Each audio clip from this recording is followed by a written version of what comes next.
Welcome to the Journey to Your podcast. I'm Jess, an intuitive medium, Reiki practitioner, life coach, and energy artist. For years, I struggled with burnout, anxiety, and unresolved trauma until a life-changing loss pushed me to break free from old patterns and trust my intuition.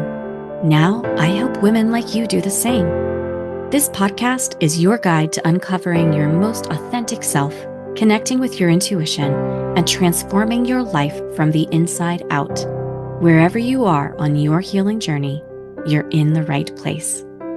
Now let's get started.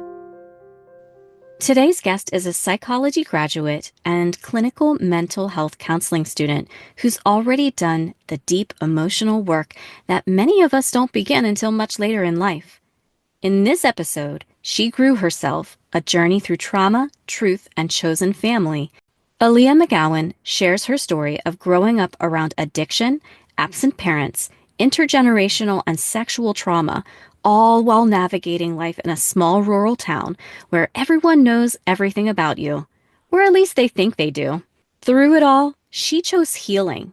She chose herself.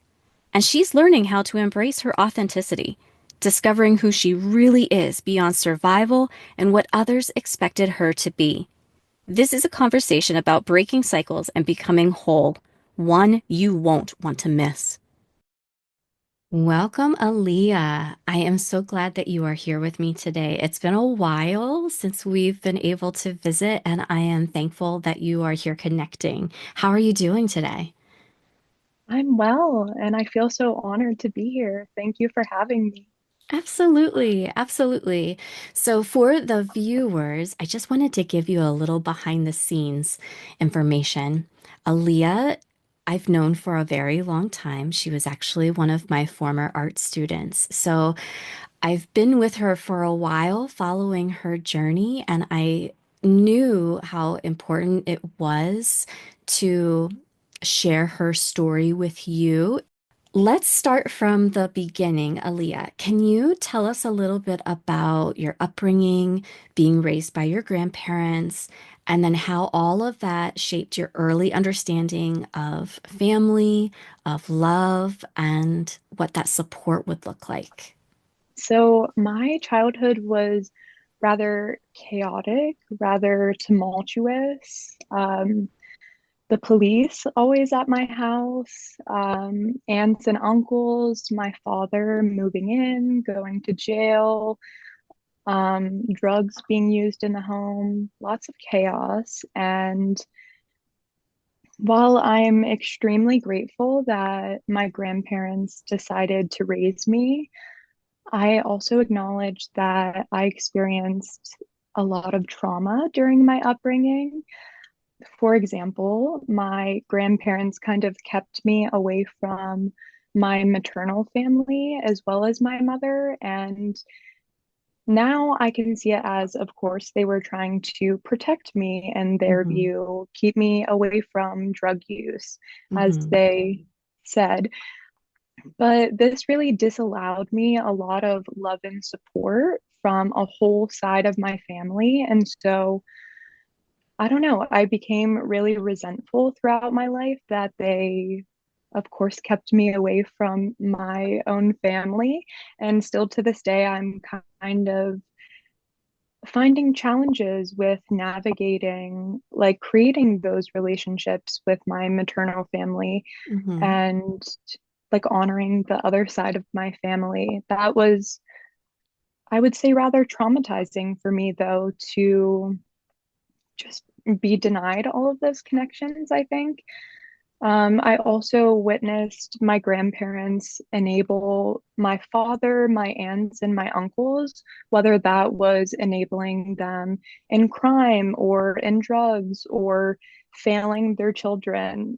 I was always operating under the assumption that, my grandparents having custody of me was temporary and eventually Mm. my parents would kind of get it together. Yeah. But that was not really an expectation that my grandparents had of my father, but that was always very something that they expected of my mother. That was always very clear that they expected her to be like this perfect person, but didn't really have any expectations for my father. I also think that it's noteworthy that I was raised as an only child by my grandparents when I have seven siblings.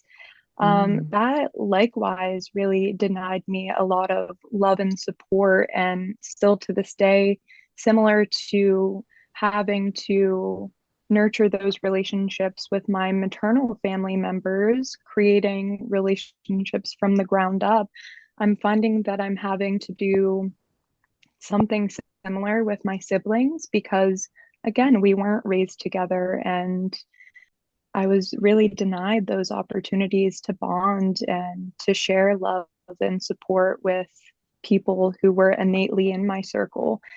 And so, overall, I think from these experiences, I received the messaging that I wasn't worthy of being protected, and I couldn't depend on the adults in my life to show up for me, to love me, to support me. And so I think that really fed into my understanding of family love and trust.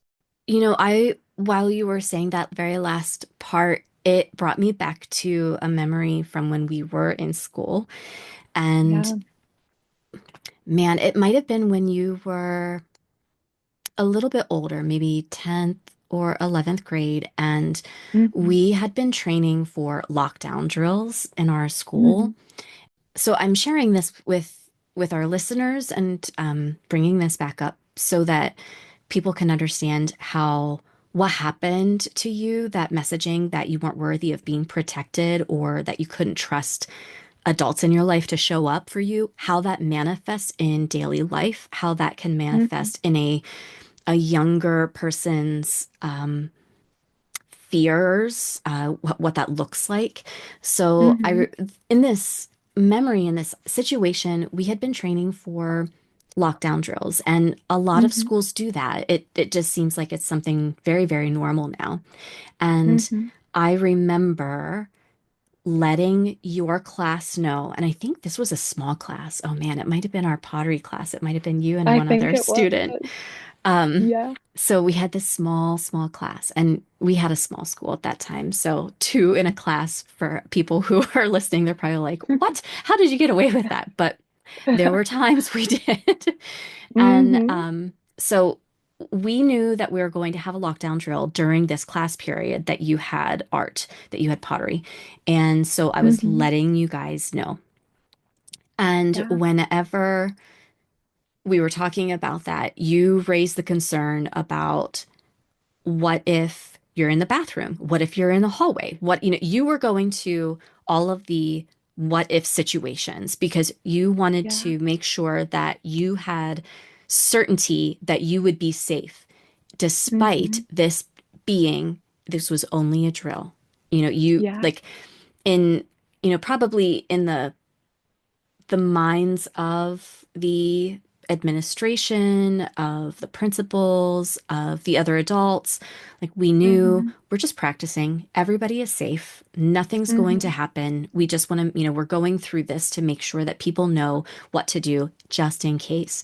But Hmm. you definitely went into fight or flight mode, I would say, Absolutely.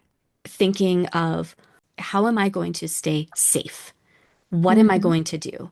And I remember you asking one of these questions, and I had to say, because this was from the top down, that Hmm. if a student is in the hallway or if a student is not in your class and the drill goes off, we have Yeah. to close the door, lock it up, and start our parts, our steps. And, you know, we have to account for whomever is within our classroom.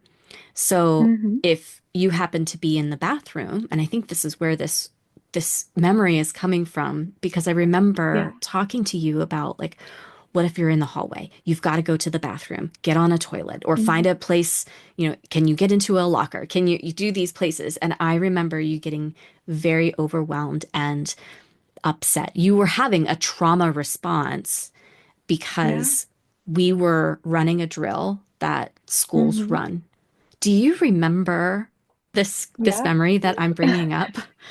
I do. And I feel like I didn't remember me having such a worry spiral, but I feel like as you're talking about it, I can recall asking about like standing on the toilet and things like that. I definitely remember asking all the things.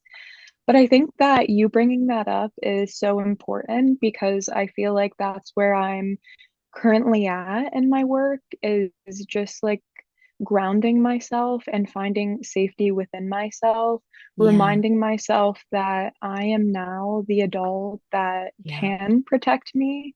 And so I love that you brought that up because it kind of shows how much I've grown.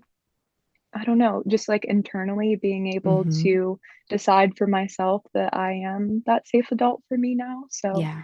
thank you for sharing that. Yeah, absolutely. Absolutely. Okay, so you have experienced so much at a young Yeah. age. You talked a little Hmm. bit about addiction in your family, absent parents, and, we connected going to a small rural school environment. I'm Hmm. curious, how did that setting, all of that coming together, impact your awareness of what you were going through? And did it affect how or when you sought help? Yeah. So obviously, growing up in a small rural environment, it seems like everybody knows everybody's business, Oh, everybody's yes. family dynamics. Yep. Yeah, you know. Yep. And because of this, everyone was obviously aware of my family's history with substance abuse and crime. And so, from my peers and people in the community, I definitely received the messaging that I was one of them, meaning one of my Mm, family members. yeah. I was doomed, I was Mm-hmm. damaged. And I also, saw the example of my peers having parents who really celebrated them and were involved in their upbringing through sports, vacations, birthdays, etc. And I recognized that I was othered in that sense Mm, because I didn't share that same experience. yeah. And as I became more cognizant of my experiences, I of course, felt really insecure. And I internalized a lot of those messages that, both society, my peers, my community were sending me that I was damaged and doomed. I really started to believe those things about myself. And it actually wasn't until I entered college and took an intro to psychology course. I was Yep. actually a biomedical science major at the time. Mm, Um, yeah, and I ended up switching my major because of, taking that psychology course yeah. because I loved it so much. Yeah. But it opened a whole nother world to me, and I feel like I felt seen and heard in ways that I hadn't Yeah. before. Yep. Like I was fascinated by the ideas of intergenerational trauma and Mm-hmm. neuroplasticity, and I became kind of obsessed with spirituality and healing, psychology, all the Mm-hmm. things. And along that journey, I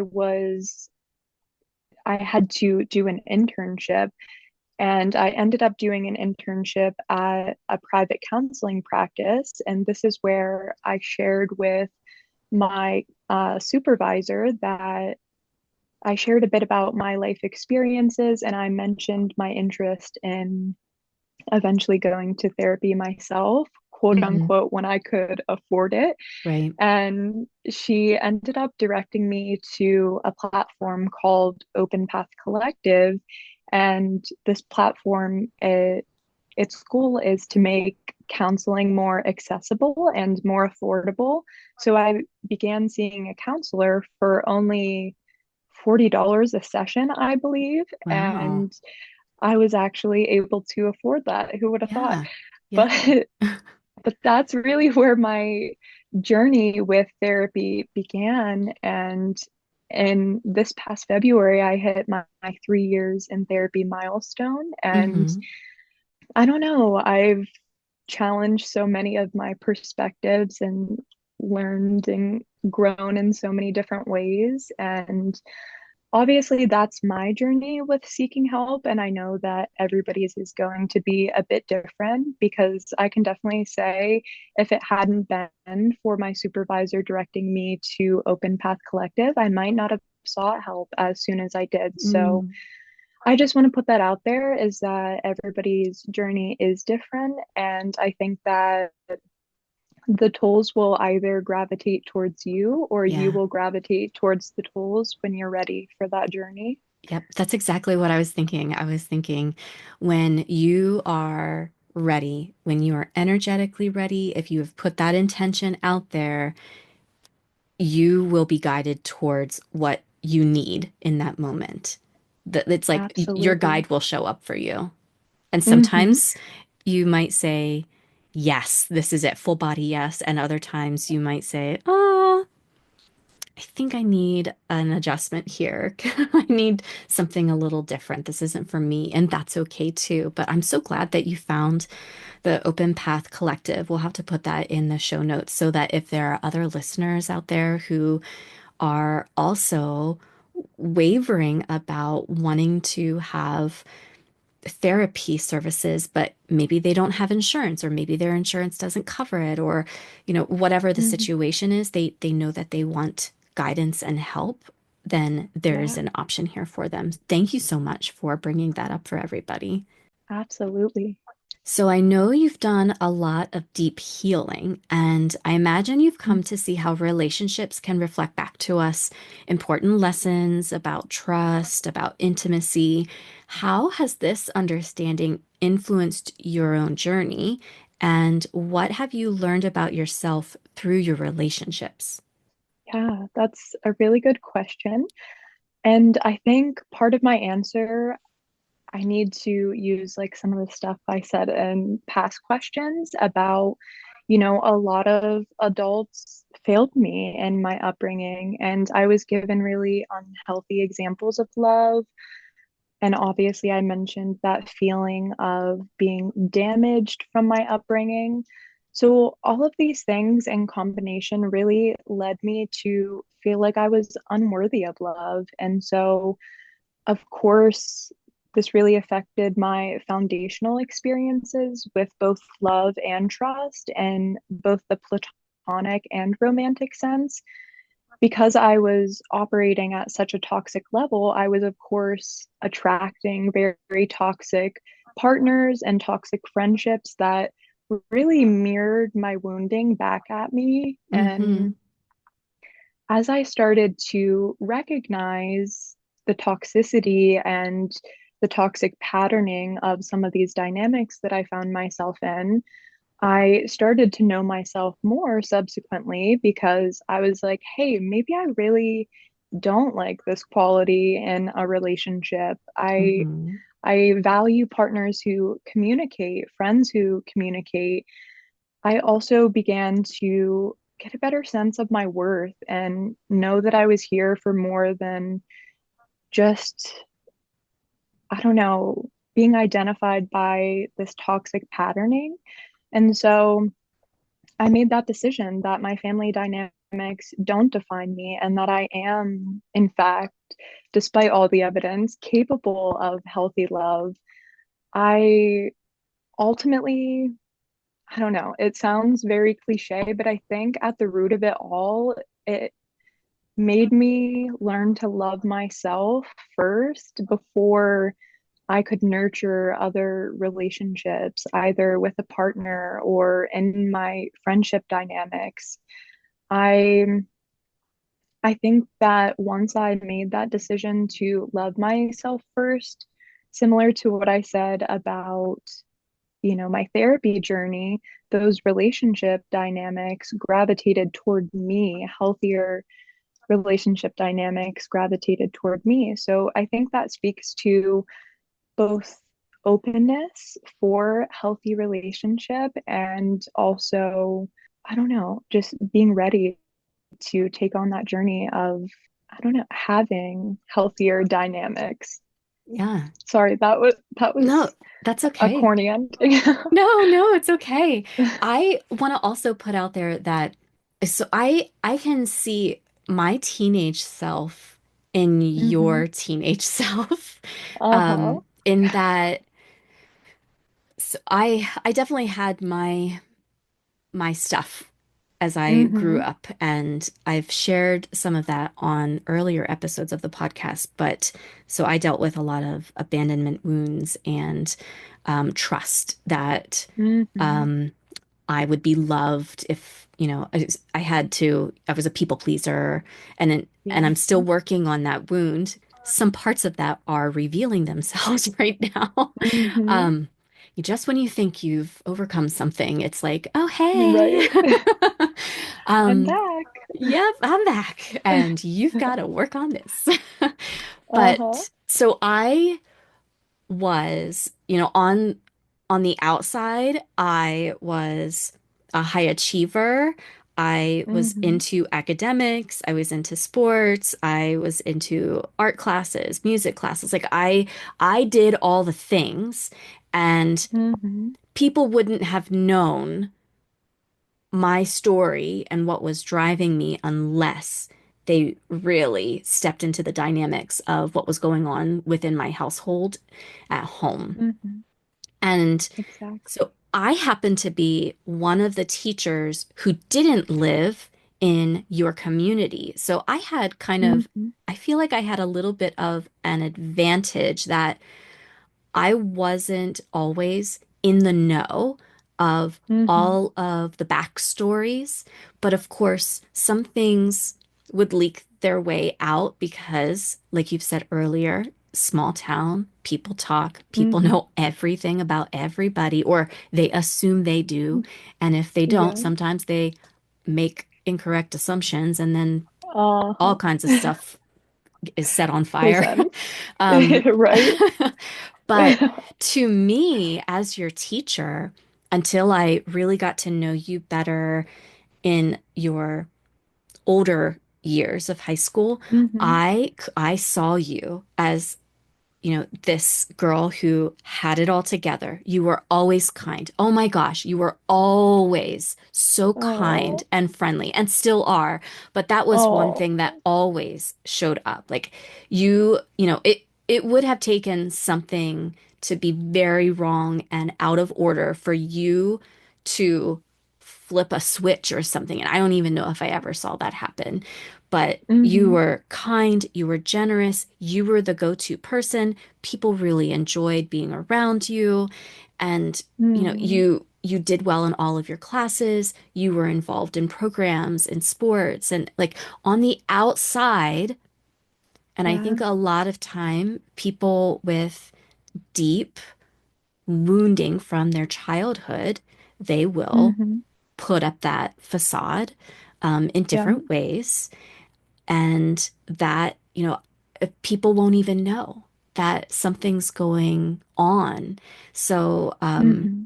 and sometimes until something happens and things are shown behaviorally, like, Yeah. man, and you had said, you saw in your relationships, they were mirrors for you. And later Hmm. on, you could see that, oh, these were toxic relationships because, I was still in in that toxic mode, survival mode. I was, being mirrored. Do I Hmm. want someone who communicates with me? Well, this guy isn't. So what am I going to do about it? But Yeah. yeah, I wonder if you have anything to share for listeners who are getting these bits and pieces and thinking, oh, yeah, I had some really shitty things happen in my early years, and, Hmm. they might not be, the same exact thing, or maybe you are a listener who's like, yep, I dealt with addiction, I dealt with crime, I was not raised by my parents, they were completely absent, I had people in jail in my life, all these things. Hmm. Maybe they are doing that and they are putting up a facade Yeah. because they don't know what to do. what Mm-hmm. would you suggest to them if this episode for them is like a light bulb going off for them, like, oh, shit. Mm-hmm. What would you say for them? Well, that's a really good question. Um, I think eventually the facade, like you said, it leaks, right? So people begin to see one way or another. I think for me, it has felt more authentic to actually take ownership of it, despite all of it not being mine. It's still a piece of me, still experiences that I've gone through. And so I think taking those pieces that are mine and taking ownership that this is my experience. However, I also, that I identify closely with being a cycle breaker. So if there are those people out there who maybe do identify with a lot of the parts of my story, you can make the conscious decision to be different from the family dynamics that were presented to you in childhood. And I think that is really where our healing as a society is going to lie, is when we recognize our wounding and actually own it and get empowerment from it rather than I really used to let it define me and Hmm. fully identify me like I am the child of addicts or, Yeah. I have Yep. experienced sexual trauma. I thought that these things were written on my forehead. And although that may seem true, people really, I don't know how to say this in like the right way, but people don't care or see it as much as you do or the way in Yeah. which you do. It doesn't hold as much weight as you think it does. And so there is a lot of autonomy in there for you to identify in the way in which you want to. And so now I identify as a cycle breaker rather than being the child of Hmm. addicts, like Yeah. you can reclaim your identity and make Yeah. it what you want it to be instead of being kind of bogged down by these narratives that have been fed to you by your parents, your peers, your rural Teachers. community. Yeah, your Teachers teachers. too. Exactly. Yeah. I really want everyone to feel empowered to own their story. Thank you. Thank you for sharing that and adding that little bit. I Of really course. appreciate it. Of course. I love that you brought that up. Hmm. I just know that there are going to be younger listeners who identify, who resonate with what's Hmm. going on, what you've shared so far. Hmm. I hope Okay. so. So now let's move on a little bit to intergenerational and sexual trauma. So Hmm. they can be very complex topics to confront, especially when you're Hmm. still developing your own sense of identity and who you are, because it can take a long time for that, depending on Hmm. your life's journey. So I'm curious, how did your own journey into counseling or psychology help you to begin processing and then understanding those experiences and then empowering you? You have just said that you thought that you had this, you were walking around with all of these things on your forehead, labeled on your forehead, Hmm. tattooed there, and you really had to shift gears. I think counseling and psychology really, like I said earlier, gave me the language to Mm, talk about and understand my experiences with hmm. both intergenerational and sexual trauma. And as I began to talk about my experiences with people that I trusted, as well as my therapist, I think I began to unravel the truth of the situations, being that adults failed me, being that I was 17 years old when I experienced this sexual trauma, and the individual who traumatized me was a grown adult, seeing the Hmm. truth of these situations. I also began to reclaim my power, like I said, and identify in more empowering ways. I'm not any longer the child of addicts. I am a cycle breaker, kind of Yeah. reframing and reclaiming the power. And I also began to just move toward a general, more empowering belief system about myself and about my childhood and experiences in general. I talked about before having the mindset that I am damaged, I am doomed. These were the messages that were being instilled in me. I am unworthy of love, or these experiences actually define me. And I began to break it down and see my innate worth as a human being and acknowledge that these were not experiences that I chose for myself, but I actually get to choose, I don't know, what happens in my future and how Mhm. I am identified in my future. And of course, my knowledge in psychology and counseling gave me an understanding of how trauma actually affects the human psyche. Yeah. And so, with that, there was a lot of autonomy and Yeah. just the fact that I get to define myself in my story. And I will say that I think that I'm still in the beginning of understanding these experiences for myself. And I would say that my current work with these experiences lies in like rewriting those neural pathways that are Yeah. associated with those experiences through meditation, specifically Mhm. TBM, Mhm. to continue reaffirming those empowering beliefs and ultimately taking ownership of my life and my story. Nobody can tell it for me any longer. I get Yeah. to be the storyteller here. Yeah. Uh, when you said, I'm just going back to the beginning, whenever you responded about counseling and psychology gave you the language to Mm-hmm. talk about everything, I I went back to whenever I had burned out and then sought out counseling. And my burnout was Mm-hmm. pretty public because it was I I I was showing up to my professional work and having panic attacks in front of Mm-hmm. my colleagues and my students. So I knew I had to, something had to get done. Um, Mm-hmm. but when I went to counseling, I had so many aha moments, and Mm-hmm. my counselor gave me language to help me like to figure out, oh, this is actually what's going on. I have low self-worth. I had no idea. I Uh-huh. thought I was okay.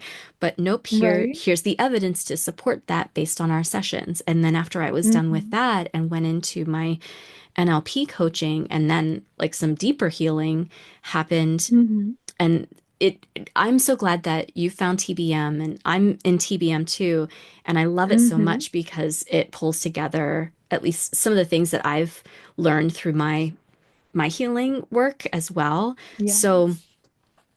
through, working with them and then having the foundation of therapy, of NLP and Reiki, and now my spiritual background, with Mm-hmm. mediums, like all the things, I have too felt so empowered because, like you said before, it gave you the autonomy.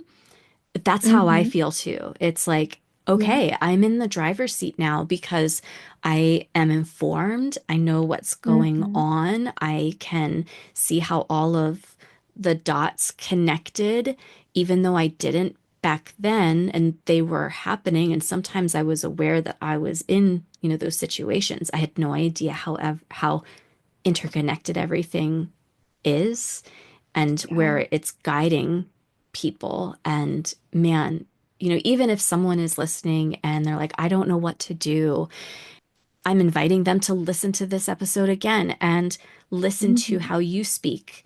You are using the language, you are informing Mm-hmm. people.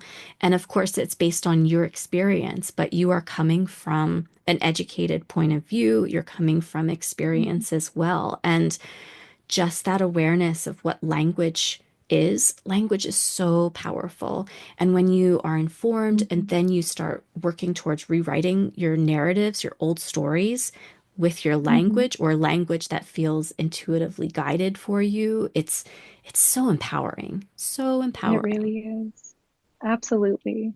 That's such a great way of putting it. I love the use of interconnected because it really is interconnected and it makes you see the whole interplay of your trauma, your current experiences, everything. I love I this conversation so far. I'm glad, I'm glad. Let's pivot into boundaries. Setting boundaries and Mhm. cutting off family members can be extremely painful, but Mhm. sometimes it's necessary for your healing journey. Can you walk Mhm. us through what that looked like for you and then how you came to know that it was the right decision for you? Yeah, it setting boundaries and cutting off family members has been really difficult for me, and of course has required a lot of work from me in therapy. I think that it is really difficult for me because there are a lot of elements of enmeshment that are present in my family Hmm. dynamics. And I jotted down a definition of enmeshment to share. Oh, you know Um, me very well because I was already right? thinking, okay, let's pause for the listeners in case that's something that people aren't aware of. How Uh-huh. would you say that? I came prepared. I know. So, enmeshment is a dysfunctional family dynamic that is characterized by unclear or non existent boundaries between family members. And this often leads to excessive emotional entanglement and a lack of individual autonomy. Mm, And hmm. I'm sure that resonates a lot. Hmm. I feel like that's a theme so far is Yeah. lack of individual autonomy and non-existent boundaries. So I thought it'd be worth presenting the definition of enmeshment. Enmeshment presents in my family through endless phone calls, for example, to Hmm. possibly rant about everything in one's life that is going wrong. Hmm. Um, or another family member, for example, has shown up multiple times at my home without announcing themselves to Mm. receive a free therapy session because they're aware that I'm in a counseling program. Ah, So it's this idea of like your boundaries are being impinged upon because people are not caring if you have the emotional capacity to carry everything that they're throwing at you while they're ranting, or they're automatically thinking that somebody feels the same way as you do. Like, you're a part of this family. Of course, you feel the same way that I do right. about the situation. And so, through the help of my therapist, I began setting boundaries and I jotted down a specific one that I was using with my grandfather because that was the goal, right? Like, you need to make sure that your boundaries are understandable to others. And I had to kind Hmm. of meet my grandfather at his own level of understanding. So the boundary was, I know how challenging this is for you, but I also know that you can solve it on your own. Mm, So the attempt here was for me to remove that sense of emotional enmeshment. Like, you don't need my validation right. to feel okay in this situation. You know how to solve this. You've Yeah. solved situations without input in the past, right? Hmm. But unfortunately for me, a theme in my family is my boundaries not being respected. Hmm. And when your boundaries are not being respected, I think that this is an opportunity for you to decide what to do next. Yeah. Either you're going to continue putting boundaries in place that people are not respecting, and you're going to feel disempowered because you're not being respected, or you can choose to, create some separation, some Hmm. distance, or, verbalize that you would like to separate yourself from this individual and not have this relationship anymore. And that is my experience oftentimes with boundary setting and cutting off family members because um I don't know, it just felt right for me. And I think that you can likely agree, like when a boundary needs to be set, you can feel it in your body. Like, Hmm. I am not okay with how I feel right now, and Yeah. something needs to be said. Yeah. But also, when it comes to cutting people off, I think you'll know it in your body as well. Yeah. And for me, there was kind of like a test run. Like, my grandfather and I, for example, had created some distance in our relationship, and of course, guilt was presenting itself. I was like, this is, in my view, my sole caregiver, my sole, Hmm. person who raised me in my upbringing. So it was really difficult to Yeah. set those necessary boundaries and be honest with this perceived authority figure in my life. And so I think another part of it was like sitting in the discomfort. Like, although this is true, this is my only caregiver. I also know that it's true that this situation doesn't feel right. And I also noticed that I was happier. I had more emotional capacity to, do things like this and talk openly with people in my life about other experiences that I was having and not just having to be that therapist for my family members. Cutting off family members, it really is an individual decision, Yeah. a weighted decision, but I think it comes down to listening to your intuition, knowing what you feel is true in your body, and also, having the awareness around how am I feeling now that there's some separation between us? Am I feeling happier, or was it maybe not true for me, Hmm. so I think it really comes down to just knowing yourself and knowing what's true for you. And in my experience, that has often been like a lead up of my boundaries not being respected, so I had to cut off the family member, unfortunately. Yeah. Have you become the villain in Mm-hmm. that person's story? Yeah, absolutely. Yeah. um, I gave the example of my grandfather, but I am absolutely the villain of my family. But I'm finding a sense of empowerment in that as well because I don't know. I think it feeds into the idea of me being a cycle breaker.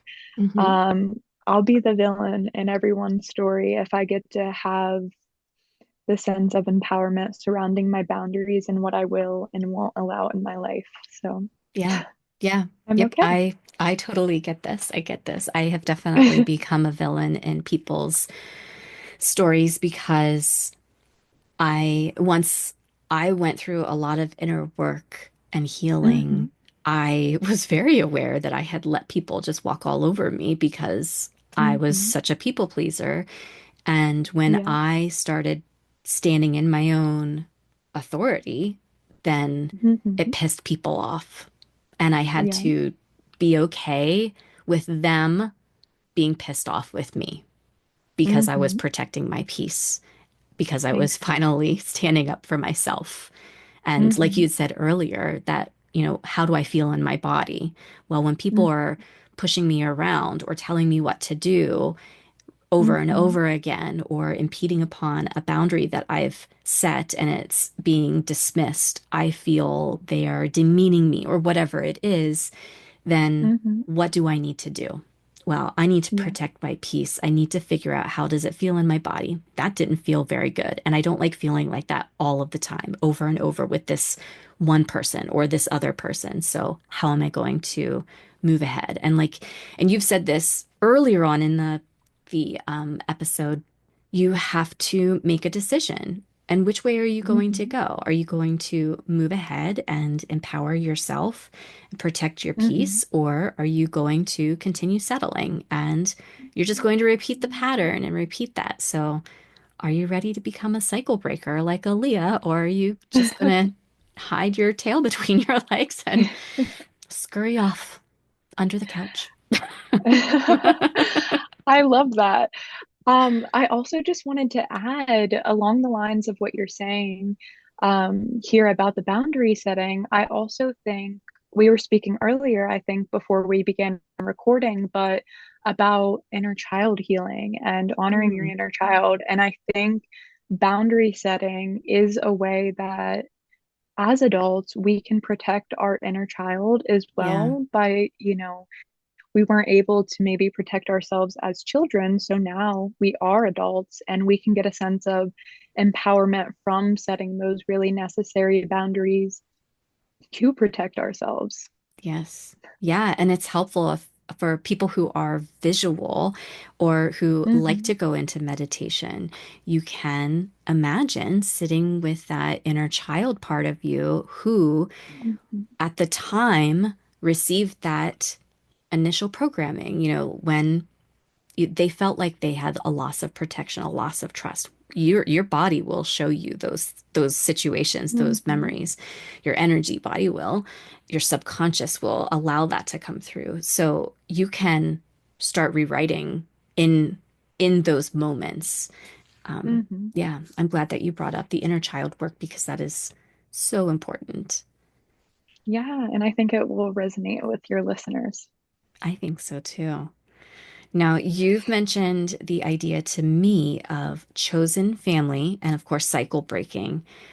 What Hmm. does chosen family look like for you today, and what values guide the connections you now allow into your life? Hmm. So to me, chosen family looks like surrounding myself with people who see my authenticity, who celebrate me, who celebrate my dreams, my accomplishments. And I thought about this prior to us recording, and this is kind of an odd value, I think.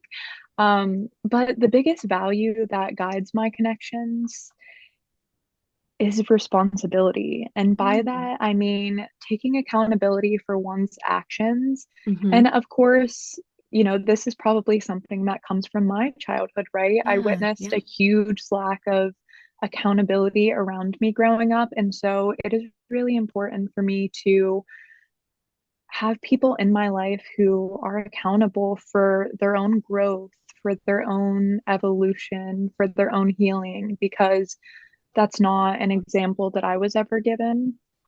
I also think that my authentic code, Jess and I are a part of a program called TBM, and you create an authentic code, which includes 4 pillars. Hmm. And my authentic code is a huge part of what guides me and the connections that I now allow in my life. Hmm. If you don't mind me sharing, Yeah, go I'll ahead. Okay. My authentic code, I remember it because it spells out mice, Ah, mental health. Right. I was trying to find like an acronym and yeah, mice presented itself. yeah. So my authentic code is mental health, independence, connection, and evolution.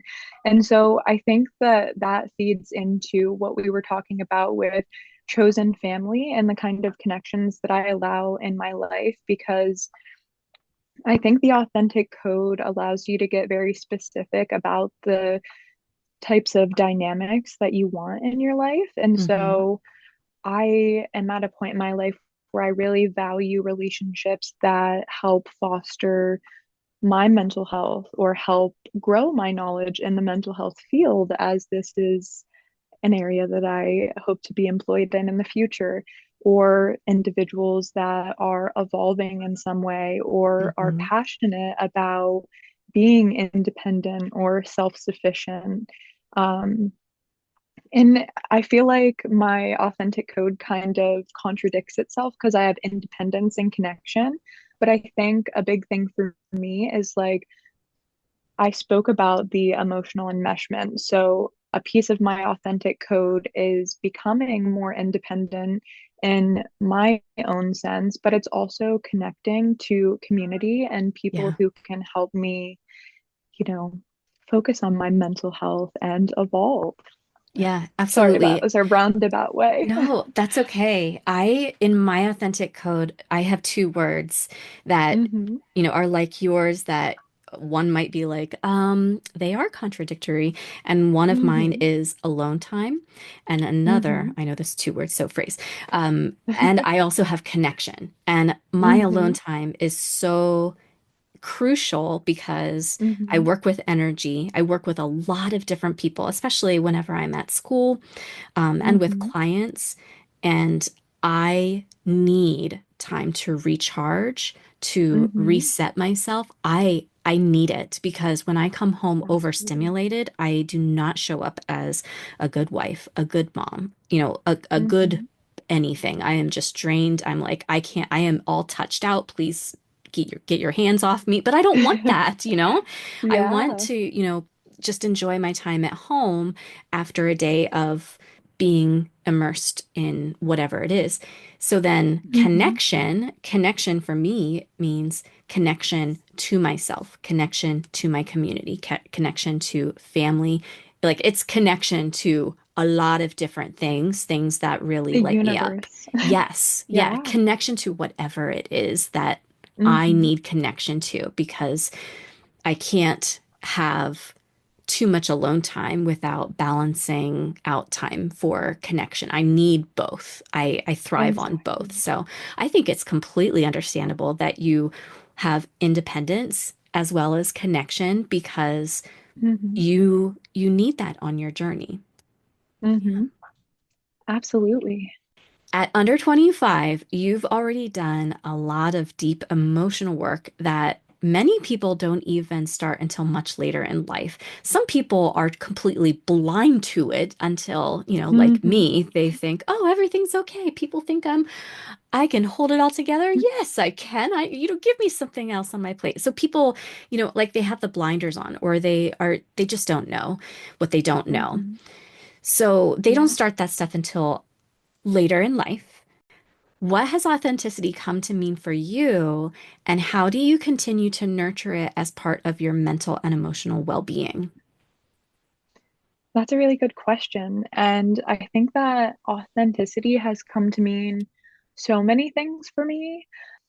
At its core, I think it's about showing up in my truth and choosing to create an identity for myself that is separate from the patterns of my family of origin, which of course we discussed includes substance use, crime, etc. For me, it means making that really intentional choice every day to live a different life and to heal and grow in ways that I never thought imaginable. It also looks like setting those really necessary boundaries and protecting my peace, being committed to my therapy practice, meditation practice, and showing up, in whatever way that self care feels best for you, because ultimately, those things are tools for me to help reconnect with myself. I think the biggest thing is just getting to know who I really am beyond trying to survive, Yeah. beyond that survival, what I was raised around. I think it's about nurturing authenticity. It is actually how I think that I've been able to maintain my emotional and mental well being despite coming from this very chaotic, tumultuous upbringing. I think it's how I continue to break those generational cycles, not just for me, but for the future that I'm trying to build, for my potential spouse and children. I think choosing to show up as our authentic selves inspires others to do the same and to be inspired to grow and heal. And authenticity for me is also like going to school for counseling. It's so interesting that, these are tools that I really needed for myself and in my healing journey.